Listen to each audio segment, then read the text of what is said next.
অসাধ্য সাধন করেছে আমার বর, আমার জন্য ইপ্পি বানিয়ে এনেছে। আমাকে বলেছিল ডিম ঝুড়ি ফুড়ি দিয়ে করবে কিনা, আমি বললাম যে না শুধুই দাও। আর ও খাবে হচ্ছে ছাতুর শরবত, তো আমি আমার জন্য আর করতে ইচ্ছে করছিল না, তাই নিজেই করে এনে দিল। এখন বাজে 11:35, আমি যাচ্ছি একটু ছাদে, জাস্ট স্নান দান করে নিয়ে পুজোটা দিলাম, দিয়ে এখন যাচ্ছি একটু ছাদে, কারণ চুলটা শোকাতে হবে, পুরোই ভেজা।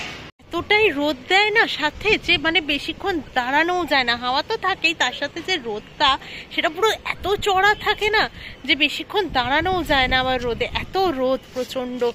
তো যাই হোক, কালকে তো বাবা মায়ের পুরুলিয়ার ফার্স্ট ডে অ্যান্ড সেকেন্ড ডের ফটো তোমাদের সাথে শেয়ার করেছি। আর যাই হোক, আমার একটু কালকের ব্লগটাতে ভয়েস ওভারের একটু এদিক ওদিক হয়ে গেছে। আসলে কি বলতো, ভয়েস ওভার দেওয়ার পরে আমি ফটোর সাইজগুলো মানে টাইমিংগুলো একটু কমিয়েছিলাম, তারপরে আমার আর খেয়াল নেই। এডিটের সময় অনেক কিছু মাথায় রাখতে হয়। আর কালকে রাতে না হনুমান সিনেমাটা দেখতে দেখতে আমি এডিটটা করছিলাম, তো সিনেমাটার মানে আমারই ভুল হয়েছে, দুটো কাজ একসাথে করাটা একদমই উচিত হয়নি আমার, তো করে ফেলেছি। আর কি করা যাবে, যাই হোক, আমি একটা কমেন্ট পিন পোস্ট তো করে দিয়েছিলাম, আর ক্ষমা চাওয়া ছাড়া আমার পক্ষেও আর কিছু করার নেই, অলরেডি পাবলিশ হয়ে গেছে, তারপরে আমি দেখেছিলাম এই আর কি। তো তোমরা একটু মানিয়ে গুছিয়ে নিও, আমি জানি নেবেও। মাগো ভীমরুল রেডি হয়ে গেছি মোটামুটি। চুলটা মনে হচ্ছে আমাকে ছেড়েই যেতে হবে, কারণ ভেজা রয়েছে এখনো, মাঝখানে মাঝখানে কি বা মানে বাঁধবো, আর তার মধ্যে হেলমেটও পরতে হবে, তাই বুঝতে পারছি না। আর ওড়নাটাও রয়েছে সাথে, এই যে নেব যাওয়ার সময় আমি এটাকে। ওড়নাটা সফট আছে, এরকম কড়মড়ে কাপড় এরকম কিছু না। আর এই যে এইটাই দিদি দিয়েছিল, সেটা আমি পরেছি আজকে। ফাইনালি ওকেও ফটো পাঠাবো, দেখবে কেউ কিছু দিলে যদি পরে তাকে ফটো পাঠানো যায়, বা আমি পরেছি এটা তাকে জানানো যায়, তারও একটা ভালো লাগে যে না তার বোধহয় পছন্দ হয়েছে, তাই সে পরেছে, সে তো আমাকে ভালোবেসে দিয়েছে, তাই না। আর আজকে আমি জম্মের সাজা সেজে নিয়েছি মনে হচ্ছে, দেখো চোখে আইশ্যাডো পর্যন্ত লাগিয়ে নিয়েছি। তো এইসবই করছিলাম বসে বসে, কি বা করবো, একটা রিলসও বানালাম, একটু অনেকদিন রিলস বানাইনি, তাই ভাবলাম একটু রিলস বানাই। সেজে গুজে হেলমেট পরেছি, তার উপর চুলমুল চলে আসছে দেখো। আর এই যে আজকে এই গেঞ্জিটা পরলো, আবার হট করে কোথা থেকে কি সব নামায়, একা একা এসব করে বেড়ায়। আমরা জেপি নগর মেট্রো স্টেশন পর্যন্ত পৌঁছে গেছি, ওই দেখো, এই প্রথম দেখলাম আমিও জেপি নগর মেট্রো স্টেশন। আমাদের সবারই খাওয়া দাওয়া হয়ে গেছে। হ্যাঁ, টাইমের থেকে অনেকটাই লেটে হয়েছে আমাদের, মানে এখানে যা টাইমিং ছিল 2টো থেকে 5টা ছিল, 3টে থেকে শুরু হলো, কারণ বুঝতেই পারছো বাচ্চা নিয়ে অতটুকু একটা, তার উপর এখানে সবটাই গোছগাছ করতে লাগে। রেস্টুরেন্ট তো আর বন্ধ রেখে কাজটা হয় না, যেটুকু টাইম নেওয়া হয় ওইটুকু টাইমের জন্য রেস্টুরেন্ট পার্টটুকু বন্ধ রেখে তখন হয় আর কি। তো আমরা ভালোই মজা করেছি। আমাদের পুরনো ফ্ল্যাটে সঞ্চিতাদি, বিশালদা, অতনু, বৈশালী আমরা প্রত্যেকেই গেছিলাম। তো এর জন্য থ্যাংক ইউটা শুধুমাত্র নিরূপণদারই প্রাপ্য, তার কারণ এটা তার জন্যই সম্ভব হলো। এসে গেছি, পুরো বিধ্বস্ত অবস্থা দেখো, টিপটা রাস্তায় কোথায় হেলমেটের ইতে পড়ে গেছে। তো বাপরে বাপ, হেলমেট পরতে পরতে পুরো বিধ্বস্ত অবস্থা। আর আমি তো পেছনে একটা গুলটি বেঁধে নিয়েছিলাম, আর ওখানে গিয়ে ক্লিপটা দিয়ে চুলটা বেঁধে নিয়েছিলাম। ছাড়া থাকলে কি হয়, পুরো ঝুড়ো হয়ে যায় পুরো চুলটা। তো যাই হোক, মেকআপ ঠিকই আছে, মেকআপের কিছু হয়নি বলেই মনে হচ্ছে।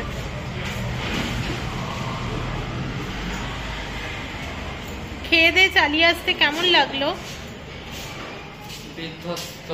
কোল্ড ড্রিঙ্ক কিনে আমার চালিয়ে আসতে কেমন লেগে তাহলে বাবা, পুরে বাবা।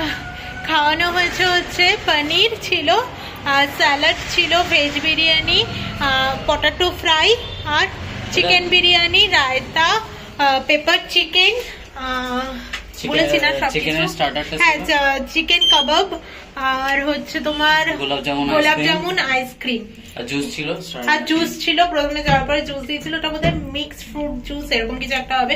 উদ্ঘাটন করতে পারিনি, আমার মনে হয়েছে পেয়ারা, সঞ্চিতাদির মনে হয়েছে ওয়াটারমেলন, তা যাই না কি খেয়েছি আমরা, তবে জুসটা খেতে ভালো ছিল। খাবার দাবার খুব ভালো ছিল, চিকেন বিরিয়ানি থেকে ভেজ বিরিয়ানিটা বেশি ভালো খেয়েছিলাম।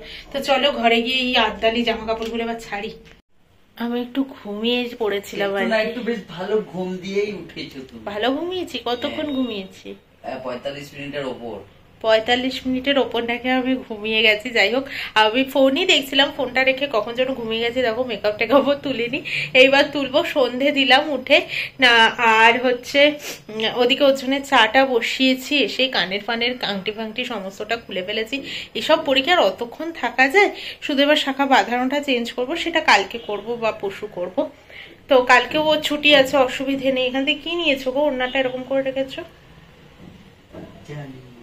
ঘড়ির চার চার।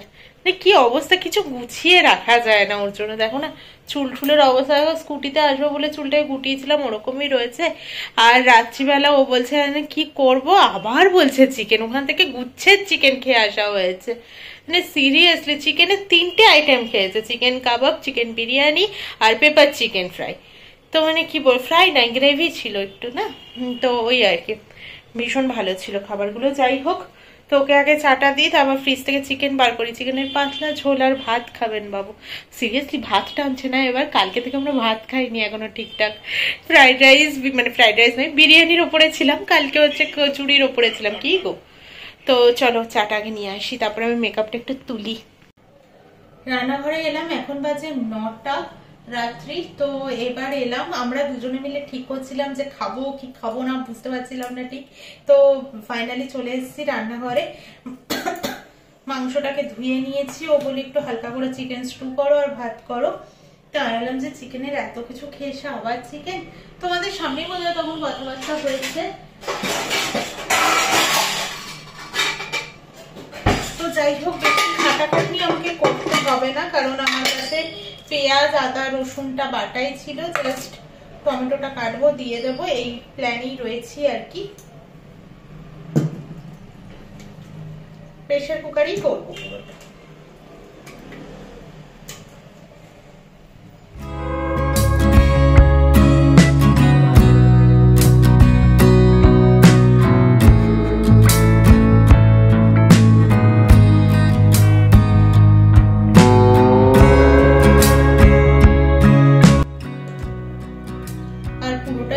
কাঁচা লঙ্কায়, তাই জন্য কাঁচা লঙ্কাগুলোকে চিড়ে চিড়ে দিয়ে দেবো।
যেহেতু কোনো লঙ্কার গুঁড়ো দেইনি, তাই জন্য কোনো হলদে হলদে দেখতে হয়েছে, দেখো আর কালচে কালচে দেখতে হয়েছে, কারণ আমার কিছু মেটে দিয়েছি। জানোই তোমরা, আমি মাংসের থেকে এই গিলা মেটে এইসবই বেশি ভালো খাই। তো ওর জন্য মাংস দিয়েছি 3 পিস, আর আমার জন্য গিলা মেটে দেওয়া রয়েছে। তো চলো, পাশে তো ভাত হয়েই গেছে, এই যে এবার খেয়ে নেবো আর কি। এখন বেজে গেছে হচ্ছে 10টা 15। খাওয়া দাওয়া কমপ্লিট হয়ে গেছে, কেমন বেশি একটু টায়ার্ড লাগছে, এবার মাথাটা টিস টিস করছে। জানি না কেন, প্রচন্ড রোদ ছিল বলো আজকে, প্রচন্ড রোদ ছিল, প্রচন্ড। তাও তো সানগ্লাস হেলমেট ধরো ছিল, ওরও চশমা ছিল, হেলমেট ছিল, কিছুটা বাঁচোয়া, তবে প্রচন্ড রোদ ছিল আজকে। যাই হোক, সবটা ভালোই ভালোই মিটে গেছে, এটাই সব থেকে ভালো। আর আমাদের খাওয়া দাওয়া হয়ে গেছে। আর মাঝে না আমরা গেছিলাম একটু এই নিচের দোকানটাতে, বাজারের দিকে আজকে আর যেতে ইচ্ছে করলো না ওরা আমার দুজনেরই, মানে আমার তো যেতে ইচ্ছে করেইনি, ওকে আমি আর বলিও নি। ও আবার বেকার স্কুটি বার করবে, আবার ঢোকাও, ও ফালতু ঝামেলা করে লাভ নেই। আর আমি পালং শাক আনলাম 1 আঁটি, বললো একটু চচ্চড়ি মতো খাবে আর কি, যেটা বানাই। তো বাজারে না 20 টাকা করে বিক্রি হয়, আমি 10 টাকায় পেয়ে গেলাম উল্টে দোকানটাতে। আর আনলাম একটু কুমড়ো, আলু, ঢেঁড়স, আর ও বললো একটু বিট বাটা খাবে, তাই জন্য বিট এনেছি। এই হয়েছে আনা, ব্যাস। আর গাজর আনলাম একটু, প্ল্যান রয়েছে একটু কিছু বানানোর। তো দেখি কবে কি বানাতে পারি না পারি। তো চলো আজকের মতো এখানেই শেষ করছি, কালকে আবারও আসবো একটা নতুন ব্লগের সাথে। আর মা বাবা আজকে পুরুলিয়া থেকে ফিরছে, রাত্রি 12টায় ট্রেন আছে, স্টেশনে পৌঁছে গেছে বললো ফোন করে। তো চলো আজকের মতো টাটা, গুড নাইট, কালকে আবারও আসছে একটা নতুন ব্লগের সাথে। আশা করি এই ব্লগটা তোমাদের ভালো লাগবে, আর ভালো লেগে থাকলে যদি নতুন বন্ধু হয়ে থাকো তাহলে সাবস্ক্রাইব করে পাশে থেকো, লাইক করো, শেয়ার করো, কমেন্ট করে জানাতেও ভুলো না তোমাদের ব্লগগুলো কেমন লাগছে। যদিও ভিউজ অনেক কম, কদিন ধরেই আমি বলে যাচ্ছি, কয়েক মাস ধরে বলছি, জানি না কেন হয়েছে বা কিসের জন্য, আমার ইরেগুলারের জন্যই হয়েছে কিনা সেটাও বুঝতে পারছি না। যাই হোক, তোমরা পাশে থেকো, আবার নিশ্চয়ই সব ঠিক হয়ে যাবে।